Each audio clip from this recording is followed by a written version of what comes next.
નમસ્કાર, હું છું કેતન અને આપ જોઈ રહ્યા છો CB24। રાજ્યમાં આયુર્વેદિક તબીબોને એલોપેથીની પ્રેક્ટિસની છૂટ આપવાની વિચારણા કરવા મામલે IMA ભારે વિરોધ નોંધાવ્યો છે।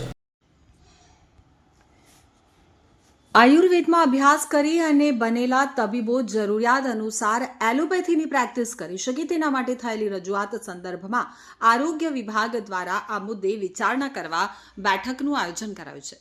તો તાજેતરમાં જ અમદાવાદના એક અરજદાર દ્વારા આરોગ્ય વિભાગ સમક્ષ એવી અરજી કરવામાં આવી હતી, જેમાં આયુર્વેદમાં અભ્યાસ કરી બનેલા તબીબોને જરૂરિયાત અનુસાર એલોપેથીની પ્રેક્ટિસ કરી શકે તે માટે વિચારણા થવી જોઈએ, જેના સંદર્ભમાં આરોગ્ય પરિવાર કલ્યાણ વિભાગના અગ્ર સચિવ દ્વારા આગામી 3 જાન્યુઆરીના એક બેઠકનું આયોજન કરાયું છે। આ બેઠકમાં અરજદારને પણ ઉપસ્થિત રહેવાની સૂચના આપવામાં આવી છે। તો ઇન્ડિયન મેડિકલ એસોસિએશનના મતે આયુર્વેદના ડોક્ટરોને એલોપેથીની પ્રેક્ટિસ કરવાની છૂટ આપવી યોગ્ય નથી અને તેનાથી ગુજરાતના દર્દીઓનું સ્વાસ્થ્ય જોખમાઈ શકે છે। જો કે આ રીતે આયુર્વેદના ડોક્ટરોને એલોપેથીની પ્રેક્ટિસ કરવાની છૂટ સામે ઇન્ડિયન મેડિકલ એસોસિએશને ઉગ્ર વિરોધ નોંધાવ્યો છે।